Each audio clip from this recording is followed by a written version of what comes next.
want to get into the Josh Hart quote that seemed to get some attention recently. He'd said a couple times recently that the Knicks have to go out there without any egos, without any individual agenda, have to go out there and sacrifice. And, people were wondering, who is he talking about? Is he talking about somebody? Is he just talking to throw out cliches? I just talked to a few people in the aftermath of it.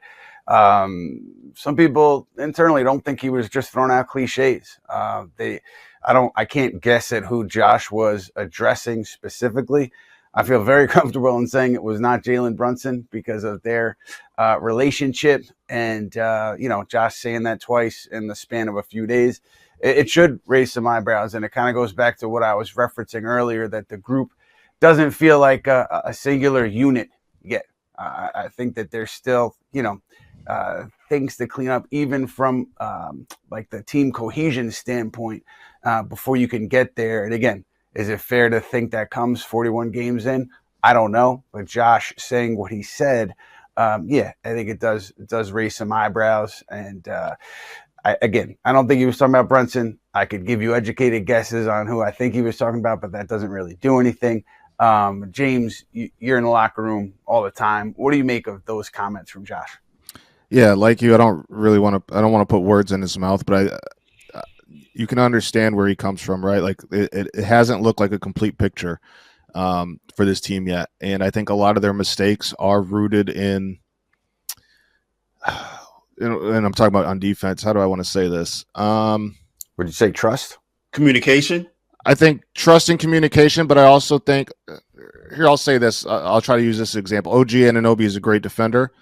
And some of what makes him great is his gambling and just the way he tries to pounce on the ball and the way he tries to come out of nowhere and take a player out of the action, right? And you guys hear Tibbs talk about it all the time. Like, we have to make sure our shell is correct. We have to make sure we're intact. Like, it's a 5-man thing. And it's not just OG, but I'm just using him as an example because of how much he takes pride in being able to kind of cause chaos and how much that makes him the special defender that he is. But also when you take risks, it breaks down the shell of the defense, right? So that's part of like the team not necessarily looking as a cohesive unit. And there's other examples that we could point to on both sides of the ball, but certainly like this just does not look like a team that's on a string. And whether or not that is due to specific styles of play or this, that, and the third, we can all, like you said, Ian, we can make educated guesses, but it's certainly this team just does not look, and specifically defensively, on a string. And I think that's been the biggest issue with it so far, with the team so far. Josh Hart, the comments, got to play without ego, got to play with individual sacrifices, without individual agendas. As you hear those, do you ring an alarm bell? Do you say it's nothing? What do you think? I mean, for me, it's nothing. I don't try to create narratives based on statements, unless a name is being said or of that sort. But other than that, if Josh is saying something, I'm going to take him as one of the de facto leaders of the team. He sees something.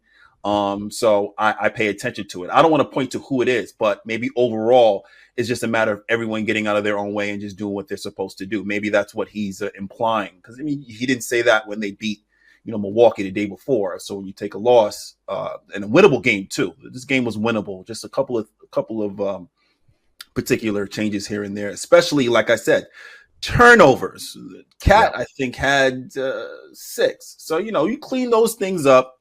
And that comes with, again, consistency, communication, being able to continuously play with your teammates and learn them. That's going to come after a period of time. But Josh has the right to say what he needs to say. And I have no idea who he's speaking about. Maybe he's just talking about in general, how the team operates defensively and just, having no egos and just being able to communicate and talk. So maybe he was mentioning it that way. Yeah. I mean, it's a locker room issue, but also to me, you can look at the coaching staff too, because the coaching staff is probably aware of what Josh is talking about if he's referencing something real. And it's on coaches, Tom Thibodeau on down, and leadership in the locker room, Jalen Brunson on down, to kind of figure it out, get to the bottom of it, and get better. And so we'll see what happens here in the second half.